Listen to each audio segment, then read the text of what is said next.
कहा गया है ध्यान आत्मा का भोजन है। ध्यान अपने में लौटना है।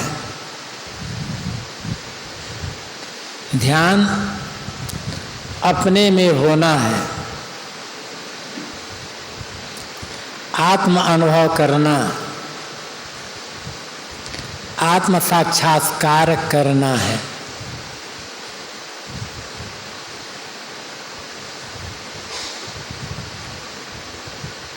लेकिन इसके लिए कुछ नियम हैं, कुछ सावधानियां हैं।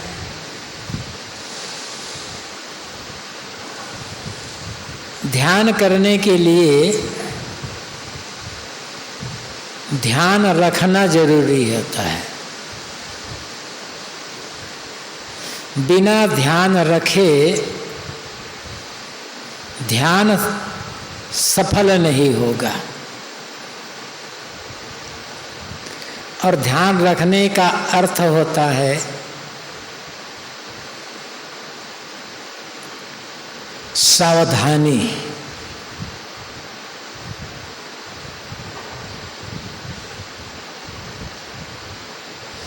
सावधानी ही साधना है, यह कहा जाता है। और कहा नहीं जाता है, तथ्य है, हकीकत है।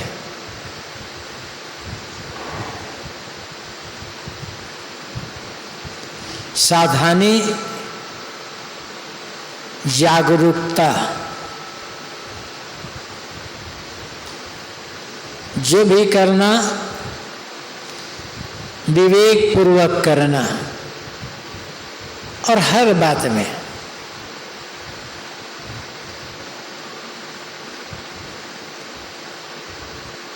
बातचीत, बोलने से लेकर के खाने पीने, काम धाम करने, व्यवहार में, सोचने में, सब में निरंतर सावधानी। बिना खाए चलेगा नहीं।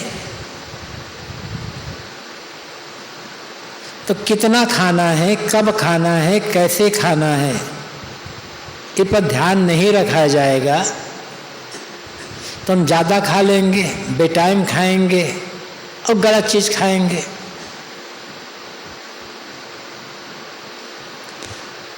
स्वाद का चक्कर जो रहेगा, स्वाद लोभी आदमी, वो साधक नहीं हो सकता, उसका ध्यान लगेगा नहीं। भोजन जितना संभव हो सादा, सुपाच्य, संतुलित, शांत मन से।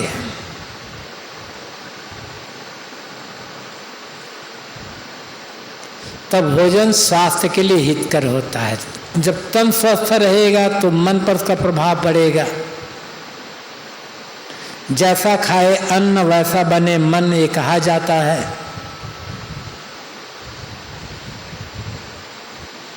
केवल यहाँ की बात नहीं, कहीं भी हो।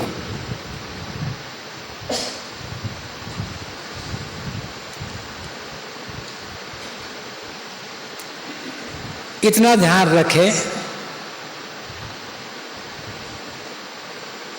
कि भोजन भूख रोग की औषध है। बस औषध के समान भोजन हो जाए। ये भी कहा गया है, जो आदमी भोजन को औषध बना लेता है, उसे डॉक्टरों की औषध खाने की आवश्यकता प्रायः नहीं पड़ती। तो खाते समय ध्यान रखना होगा। बोलने में ध्यान रखना है, कितना बोलना है, कब बोलना है, कैसे बोलना है, अनावश्यक। जितना ज़्यादा बोलेंगे मन उतना चंचल बनेगा,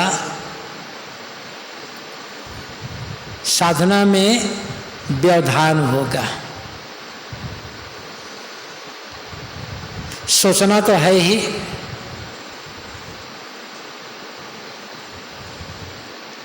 सोचने में सावधानी नहीं रखी जाती, सोचने में ध्यान नहीं रखा जाता है। हम क्या सोच रहे हैं, बैठे हैं, पता नहीं मन क्या क्या सोचता रह जाता है, निगरानी नहीं रख पाते हम। व्यवहार के काम करते समय या जब ऐसे खाली बैठे हैं उस समय यदि मन पर निगरानी नहीं रखी जाएगी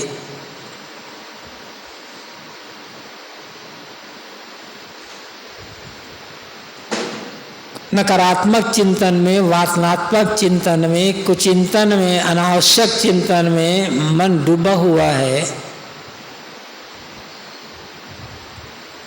तो साधना में सफलता कैसे मिलेगी? तब ध्यान के समय मन शांत कैसे होगा? साधना काल जो अभ्यास काल है, इसमें मन तभी ठहरेगा, एकाग्र होगा जब व्यवहार काल में या ऐसे हम खाली बैठे हुए हैं, लेटे हुए हैं, ये ध्यान रखें कि मन में कुचिंतन ना आने पाए, वासनात्मक चिंतन या नकारात्मक ईर्ष्या द्वेष के चिंतन ना आने पाए। मन का काम सोचना है तो जो आवश्यक है वह सोचें, या फिर ज्ञान विवेक विचार की बात, आत्मा की जो अमरता है, शुद्धता, निर्मलता है, उसकी बात सोचें। अंत में क्या होने वाला है?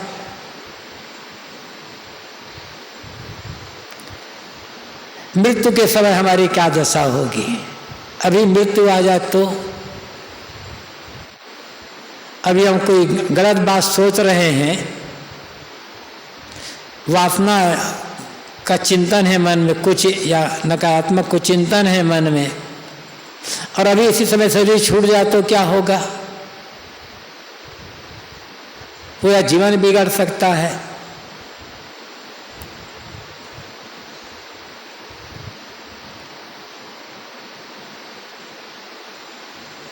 ये कहा जाता है, गीता में भी कहा गया है और अन्य अनेक ग्रंथों में संतों गुरुजनों ने कहा है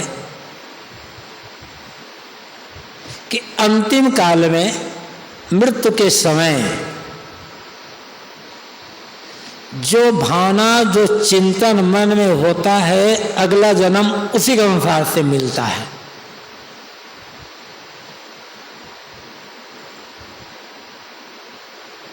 जीवन में हमने क्या किया, लेकिन अंतिम समय में चिंतन क्या हुआ?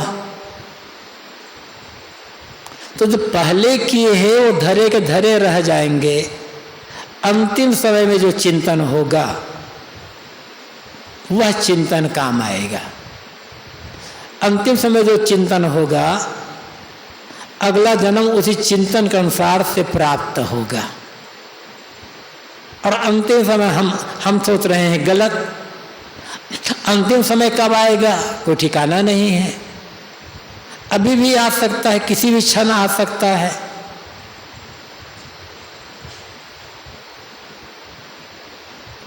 और जब हम कुछ चिंतन है मन में, हमारा वासना का चिंतन है, और उसी समय मौत हो गई, तो ध्यान, विवेक, भजन, साधना की वो सब तो खराब चला गया ना।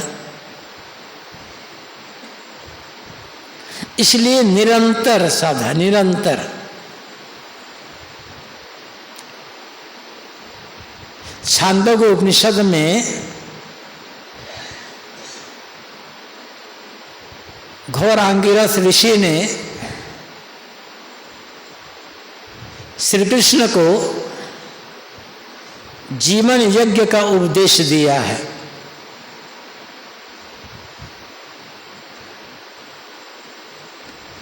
और उसके अंत में कहा है,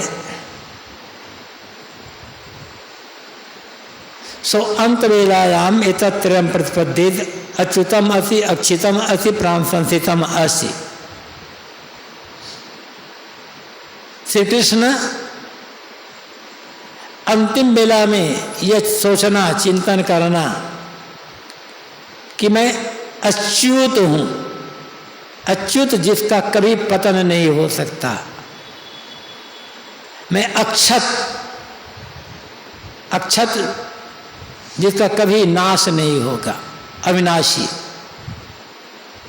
और प्राण संसितम, प्राण से भी तेज हूं, मैं एकरस हूं, अविनाशी हूं और प्राणों से भी तेज हूं।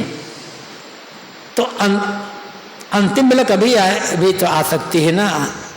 तो अकेले बैठे हैं, लेटे हैं, कुछ भी कर रहे हैं, विवेक पूर्वक चिंतन हो, आत्मचिंतन हो, तो घाटा क्या है।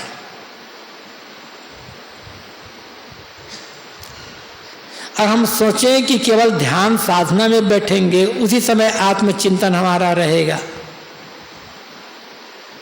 उसी समय हम मन को एकाग्र और शांत कर लेंगे, तो ये कभी संभव नहीं होगा।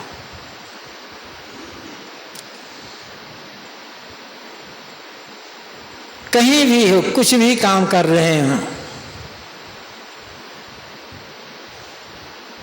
मन पर निगरानी रखने की आवश्यकता है। और ये हर समय चलने वाली साधना है, एक ऐसी साधना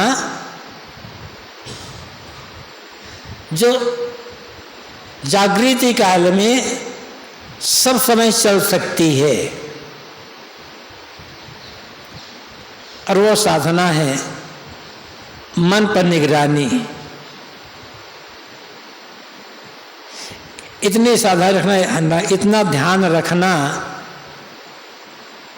कि मन में कुचिंतन ना आने पाए। आएगा कुचिंतन, आना कोई बड़ी बात नहीं है, क्योंकि अनादिकालीन संस्कार उसी के हैं। इंद्रियां बहिर्मुख है, मन भी बहिर्मुख है, और बहिर्मुख इंद्रियों से उनके विषयों का बराबर संपर्क होता रहता है। इंद्रियां अपने अपने विषयों को ग्रहण करने के लिए आतुर रहती हैं।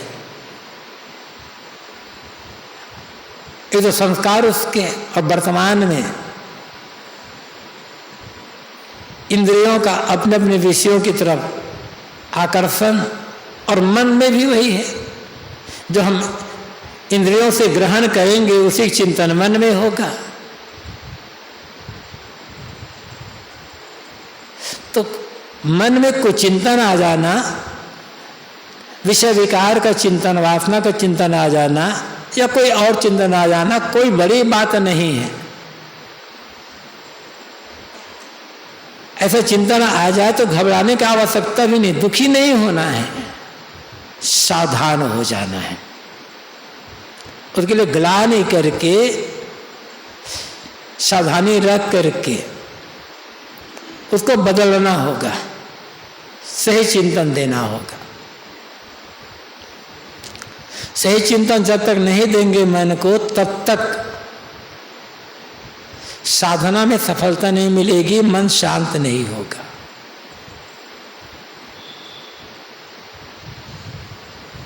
सदगुरु कबीर की एक साखी है,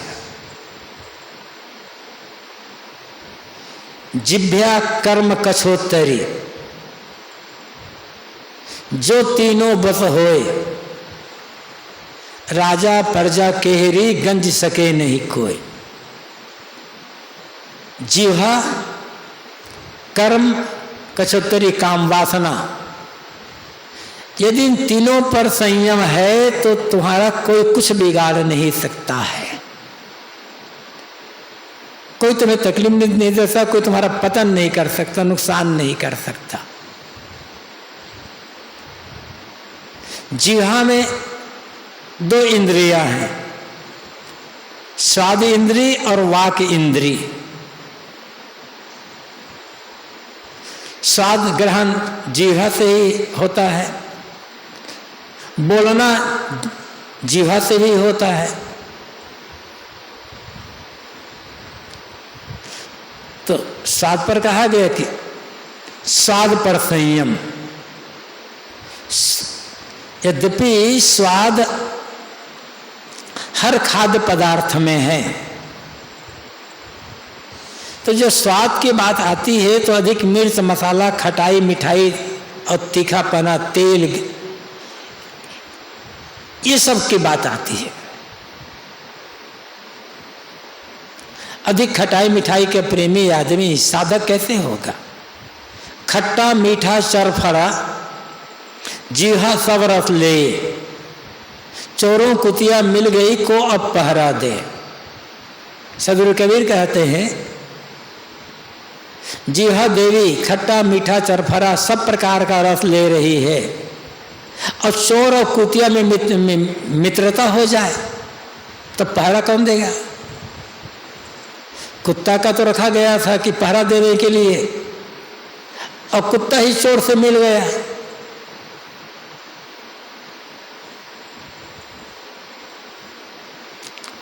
तो जिह्वा पर संयम। साहब ने भी कहा है, मूड़ मुड़ाया मुक्ति को साधन सो शिथिलाए, गोड़ा टूटे योग बिन, मुड़ मुड़ाया मुक्ति को सालन को पछताए, गोड़ा टूटे योग बिन साधन सो शिथिलाए। मुक्ति पाने के लिए तो मुड़ मुड़ा करके साधु बन गए, अब पछता रहे हैं, अरे क्या क्या साधु बन गए, यहाँ तो सादा भोजन खाने मिल रहा है। घर में रहते थे कितना बढ़िया बढ़िया मिर्च मसाला से भोजन करते थे। तो तुम बैठे रहोगे ध्यान में, तुम्हारे पैर में दर्द हो जाएगा, साधना वाधना बनेगी नहीं।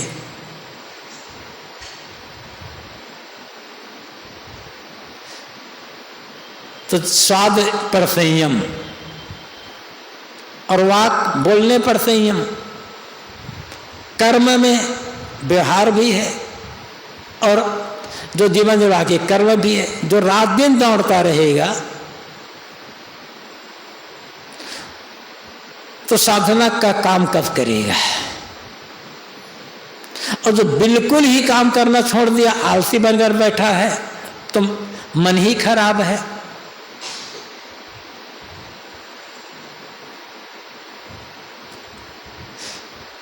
तो जब मन खराब है तो साधना का काम कैसे होगा? सही। कर्म में भी शुभ कर्म क्या है, अशुभ कर्म क्या है? अशुभ कर्मों का त्याग तो होगा ही हो। इतना ध्यान रखना होगा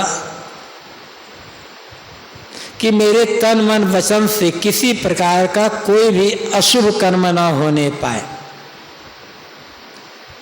इसी अशुभ कर्म को हम पाप कर्म कह देते हैं, अधर्म कहते हैं। अशुभ या पाप कर्म है क्या?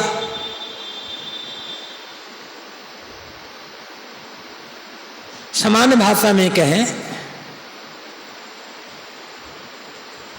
हमारे तन मन वचन के वो व्यवहार, वो क्रियाकलाप जिससे दूसरों को किसी प्रकार से नुकसान पहुंचता हो, दुख पहुंचता हो, दूसरों के रास्ते में बाधा पहुंचती हो, वो सब अशुभ कर्म है। गुरुदेव जी कहा करते थे, पाप कर्म क्या है? अपने मन इंद्रियों को चंचल करना और दूसरों को तकलीफ देना, यही पाप है। और और इस पर संयम नहीं है, व्यवहार कर्तापूर्ण है, अहंकार पूर्ण है, तो साधना नहीं बनेगी। तो कर्मों पर संयम, व्यवहार पर भी संयम, और वासना, वासना मतलब केवल काम वासना नहीं, क्रोध, लोभ, मोह, काम के वासना, प्रतिष्ठा वासना, सभी प्रकार की वासनाओं पर संयम, तब साधना का काम बनेगा। और उसे हम कहें तब मन पर संयम, बस एक मन पर संयम रखें, मन को नियंत्रण में रख लें, क्योंकि मन ही मूल है। एक साधे सब साधिया, सब साधे एक जाए, जैसा सींचे मूल को फूले फले अघाए। साहब कहते हैं एक मन को यदि ठीक कर लिया जाए, संयमित कर लिया जाए, अपने वश में कर लिया जाए, मन सध गया तो सारी साधनाएं सफल हो गई। और साधना के नाम पर बहुत कुछ कर रहे हैं, पूजा पाठ, नाम जप, ध्यान चिंतन, पाठ पठन, और मन पर कुछ नियंत्रण रही है, मन बेलगाम भटक रहा है, तो कोई भी साधना काम नहीं आएगी। मन मूल है, जड़ है, जड़ मजबूत रहेगी तो वृक्ष मजबूत रहेगा, और जड़ कमजोर तो वृक्ष मजबूत कब तक रहेगा।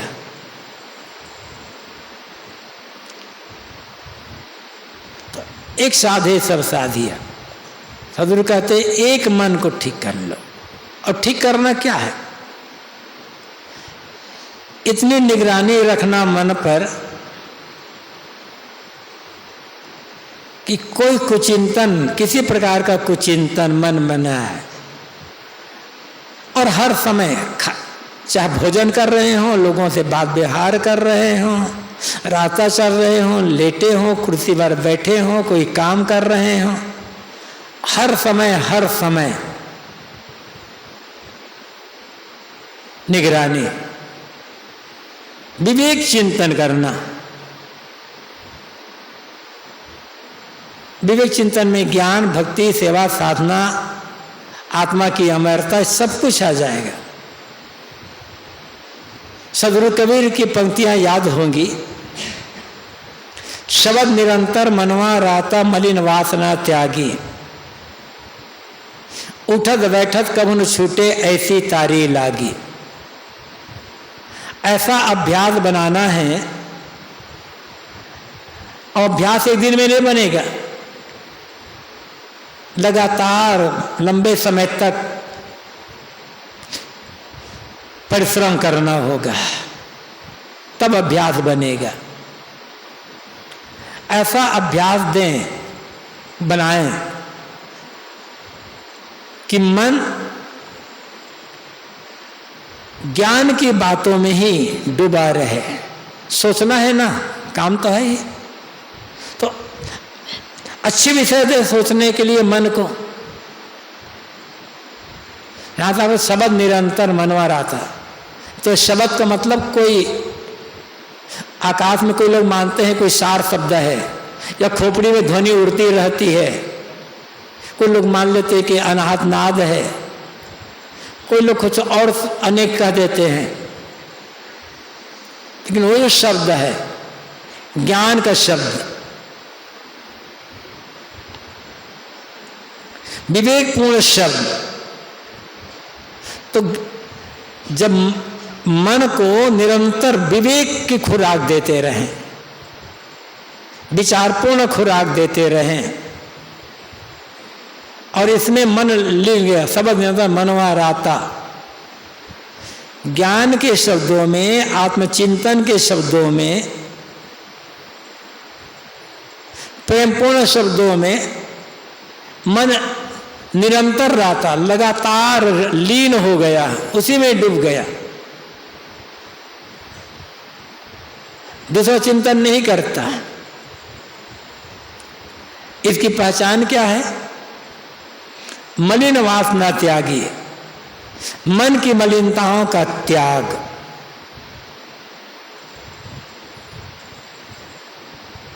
गुरुदेव जी बीच बीच में ये भी कहा करते थे, मन को आत्मचिंतन में या वैराग्यपूर्ण चिंतन में, शरीर संसार की नश्वरता में इतना जोर दिया जाए कि दूसरा चिंतन करने के लिए उसे फुर्सत ही ना मिले।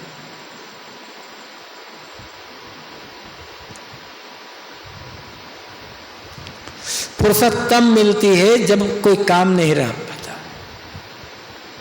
तो मलिन वासना त्यागी, मन से सारे विकारों का त्याग हो गया। अब विकारी चिंतन मन में नहीं होता है। तब हो गया क्या? उठक बैठक कभू छूटे ऐसी तारी लागी, फिर ऐसी समाधि लग जाएगी जो उड़ते बैठते चलते फिरते खाते पीते सब समय लगी रहेगी। और ये अभ्यास से ही होगा कहा। और लगातार अभ्यास होगा। 2 दिन 4 दिन, महीना 2 महीना 6 साल 6 महीना साल भर में नहीं होने वाला है। हाँ, समर्पण चाहिए। जो समर्पित होगा उसको जल्दी ही लाभ होगा, उसका अभ्यास जल्दी ही पुष्ट होगा। जिसके मन में समर्पण नहीं रहेगा, आधा तिहाई समर्पण रहेगा, उसके लंबा समय लगेगा। तो बात यह चली थी कि ध्यान करने से पहले ध्यान रखना जरूरी होगा। और ध्यान रखना है निरंतर सावधानी। गलतियां हो सकती है, सावधानी रखते रखते भी गलतियां हो सकती है और होती है। क्योंकि जो आदमी कुछ करेगा उसी से कोई काम पूरा भी होगा, तो उसी से कोई काम बिगड़ेगा भी। गलतियां हो जाए, आत्मचिंतन वैराग्य चिंतन कर रहे हैं, इसमें भी यदि बीच में कोई चिंतन आ जाए तो डरने या घबराने की बात नहीं, फिर और अधिक सावधान होने की आवश्यकता है। निरंतर जागरूकता, जब निरंतर जागरूकता हो जाएगी, मन पर एक प्रकार नियंत्रण हो जाएगा, तब ध्यान करना सरल हो जाएगा। और मन पर यदि नियंत्रण नहीं रखे हैं, तब यहां हम बैठेंगे, बैठे तो रहेंगे, लेकिन मन ठहरेगा नहीं।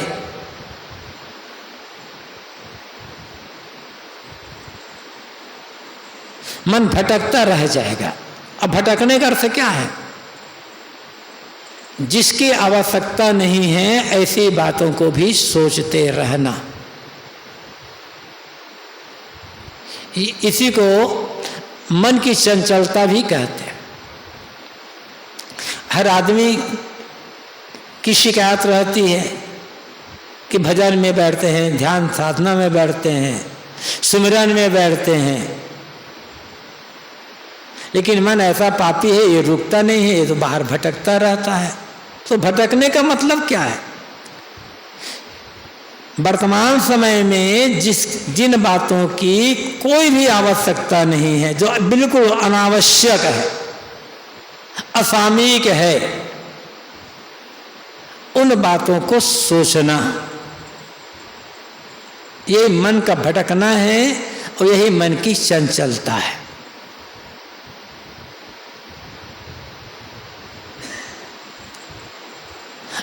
असामयिक बात और अनावश्यक बातों को सोचना बंद कर दे, मन शांत। इसलिए कहा जाता है कि ध्यान वर्तमान में होना है, न भूत में न भविष्य में, वर्तमान में।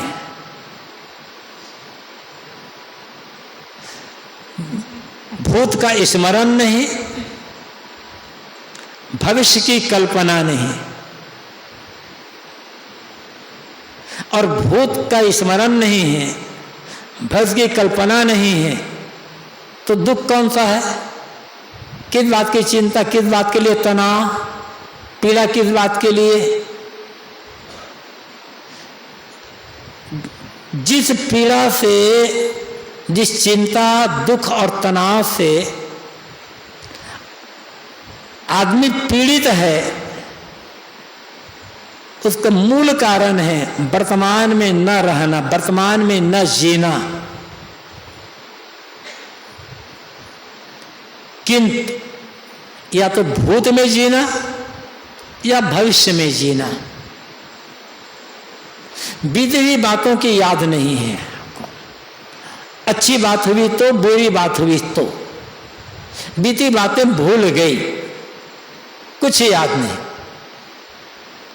आगे क्या होगा उसकी कोई कल्पना नहीं, जो होगा होगा, अदृश्य है। तो चिंता किसकी, दुख किसका?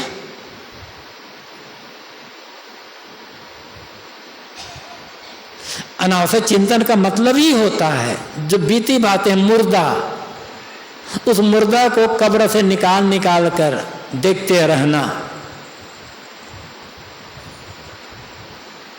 यही तो भूत का स्मरण है। अब मुर्दा को जितना निकाल कर देखोगे मुर्दा सड़ेगा। मुर्दा का मतलब ही है बेकार।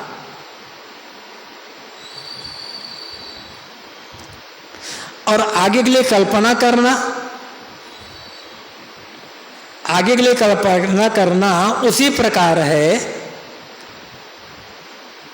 जो शत्रु पैदा ही नहीं हुआ है, उस शत्रु से निरंतर लड़ाई लड़ते रहना।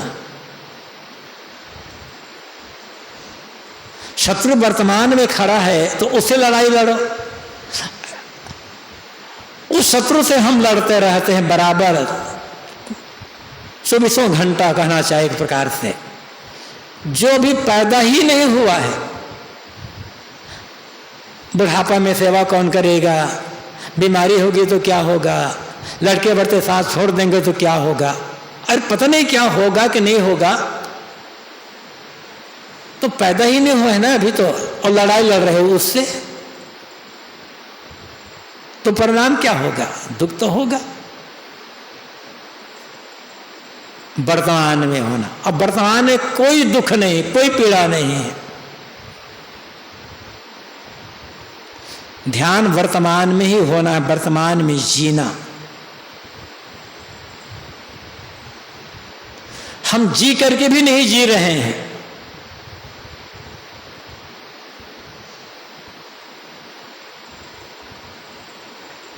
अजीब बात है, जी करके भी कहां जीते हैं। कोई पूछ दे हमें, आपको अचानक कोई व्यक्ति आकर पूछे क्या आप जीवित हैं, क्या आप जिंदा हैं, क्या उत्तर देंगे? कहेंगे आदमी पागल हो गया है। अरे मैं तो जीवित ही हूं, मुर्दा को पूछा जाता है क्या? तो कोई पूछे अचानक क्या आप जिंदा हैं, क्या उत्तर दोगे? कहेंगे हाँ मैं तो जीवित हूं, जिंदा तो हूं ही मैं। तब वो पूछे यदि आपसे कि आप जीवित हैं, क्या प्रमाण है कि आप जीवित हैं? जीवित हैं तो कोई प्रमाण तो होगा ना। तो क्या उत्तर होगा? अरे हम जीवित हैं, चलते फिरते हैं, काम धाम करते हैं, ये जीवित होने प्रमाण नहीं क्या? तो काम धाम तो रोबोट भी करता है, रोबोट भी चलता फिरता है। तो क्या आप रोबोट हैं? रोबोट को जब जीवित कहोगे,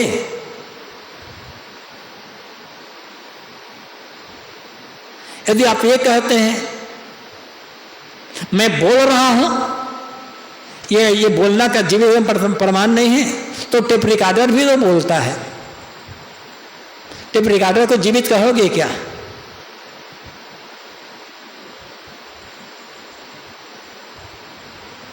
यदि आप ये कहते हैं मैं सांस ले रहा हूं, तो लोहार की भांति भी सांस लेती है। दुर्बल कौन स्थाई जाकी मोटी है, मुए खाल की सांस से लोह भस्म हो जाए। लोहार की भांति भी सांस लेती है भाई। चलते फिरते हैं तो रोबोट चलता है, बोलते हैं तो टेप रिकॉर्डर बोलता है, सांस लेते हैं लोहार की भांति भी सांस लेती है। क्या इन तीनों को जीवित कहोगे आप?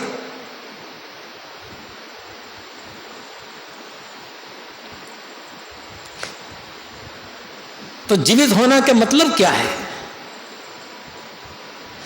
वह आदमी सही मानों में जीवन जी रहा है जिसके मन में कोई दुख ना हो, जिसका अपने आप पर नियंत्रण, विचारों में ताजगी हो, विचार तर्कपूर्ण हो, ताजगी हो, और चिंता रहित मन, दुख रहित मन, तनाव रहित मन, पूर्ण जागरूकता। तब मानव समझना चाहिए कि हाँ सचमुच में मैं जीवन जी रहा हूं। नहीं तो चल फिर रहे हैं जैसे रोबोट के समान, काम धाम कर रहे हैं। बात मैं ये कह रहा था, ध्यान वर्तमान में जीना है, वर्तमान में होना। और उसके लिए प्राय उदाहरण दिया जाता है, बहुत बढ़िया उदाहरण है। जैसे कोई एक वाहन है, गाड़ी है, गाड़ी में आपने चाबी लगा दी, इंजन से गाड़ी चालू होने की आवाज आ रही है।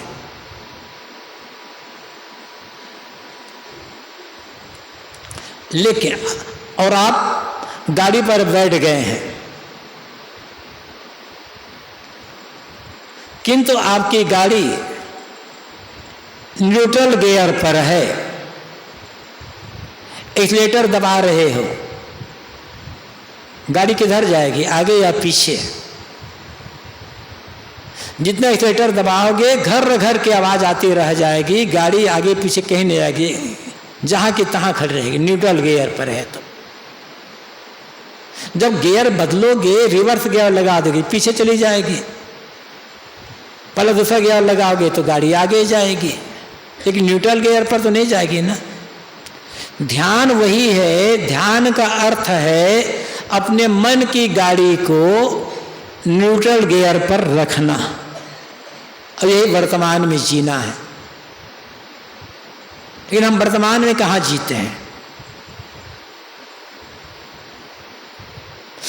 मैंने कहा था कि हम भूत में जीते हैं, याद कर रहे हैं अमु जगह गए थे, वहाँ ऐसा लोगों ने हमारे साथ ऐसा दुर्व्यवहार किया था, हमारा अपमान किया था, हमें गाली दिया था, हमें हमारे साथ ऐसा ये किया था। या अमु जगह गए थे, वहाँ कितना सम्मान हुआ था, कितना बढ़िया खाने पीने की चीज़ें मिली थी, वहाँ के लोग कितना सुंदर आवभगत किए थे। सब मुर्दा है ना, और उसी में समय बर्बाद कर रहे हैं। या न हुआ दुख भोग रहे हैं आगे के लिए।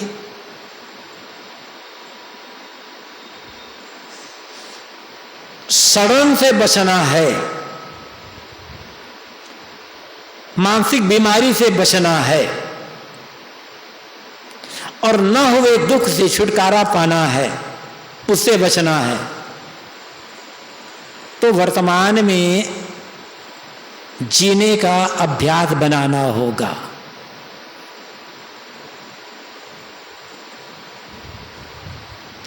जिस समय जो काम कर रहे हैं पूरा फोकस उसी में रख दें, कोई और चिंतन न कर ले। ऐसा जब अभ्यास होगा व्यवहार काल में, तो साधना काल में मन ठहरेगा।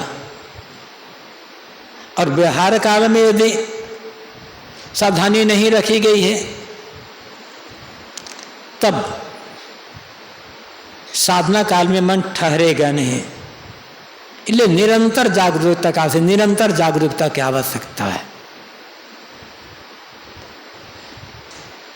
कहा गया आपको दृढ़ संकल्प, ये ऐसा क्षेत्र है जहां कभी असफलता है ही नहीं, बस लगने की आवश्यकता है।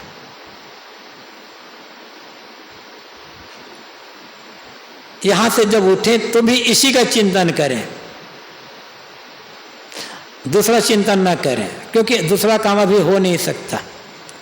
श्री विशाल साहब ने कहा है, जाहि मनन में नित सुखे, ध्यान क्रिया सुख दे, घाटा ते में कौन है जो और चीज दे। साधना, ज्ञान, वैराग्य, आत्मा, इनका चिंतन आप हम करते रहें तो इसमें बराबर सुख ही सुख है। इसका चिंतन करें, इसका ध्यान क्रिया सुख दे, कुछ भी करें, इसका चिंतन करें तो, इसका काम करें तो, इसका ध्येय रखें तो इसमें केवल सुख ही सुख है। मनन करें तो सुख है, आत्मा का मनन करें, साधना का मनन करें, वैराग का मनन करें, कौन सा दुख है? इसमें निरंतर सुख ही सुख है। तो ये इस चिंतन में करने में ज्ञान, विवेक, विचार, आत्मा, सेवा, भक्ति, क्षमा, गम, संतोष, सहनशीलता, इनका चिंतन करने में कौन सा घाटा हो रहा है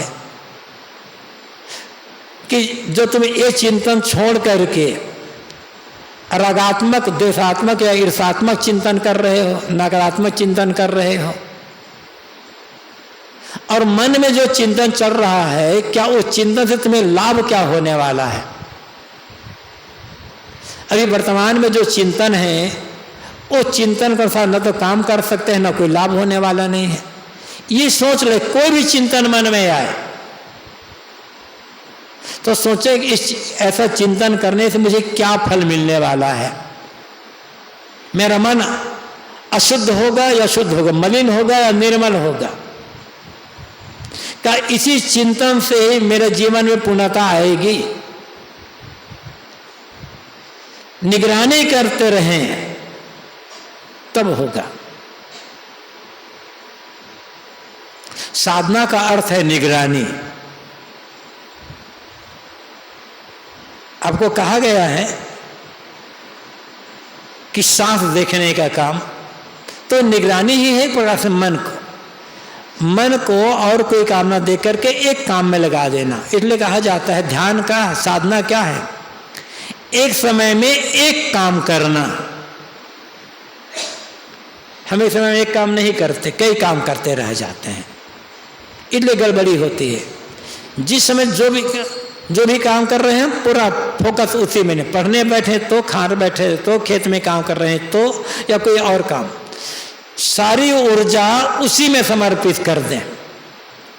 बाहरी चिंतन न करें, हर काम बढ़िया बने, हर काम बढ़िया बनेगा। इसलिए निरंतर जागरूकता। संतों जागत नींद न कीजिए, सदगुरु कबीर कहते हैं, ऐ संतों जागते रहो, नींद मत लेना। नींद का मतलब है बेभान हो जाना, असावधान हो जाना, जो नहीं सोचना चाहिए वो सोचना, जो नहीं बोलना चाहिए वो बोलना, जो नहीं करना चाहिए वो करना, ये है नींद ले लेना। और जागने का मतलब क्या है? वही करना जो उचित है, वही बोलना जो उचित और आवश्यक है, और वही सोचना जो वर्तमान के लिए उपयोगी है। ये जागना है। ऐसी जागरूकता बना करके जब रखेंगे तब साधना में सफलता मिलेगी। इसलिए मैंने कहा कि ध्यान करने के पहले ध्यान रखना जरूरी है। यदि जीवन के सभी क्रियाकलापों में हम ध्यान नहीं रख पाते हैं तो हम कितने दिन तक बैठते रह जाएं, ध्यान कभी संभव नहीं होगा। ध्यान में सफलता मिले, साधना पूरी हो, इसके लिए जहां भी रहें निरंतर ध्यान रखते रहें, जागरूक होकर के जीवन जिए, तब सफलता मिलेगी। अभी 10 मिनट बाकी है, बत्तियां थोड़े बुझा दें और सब लोग शांत होकर अपने मन पर निगरानी करने का काम करें।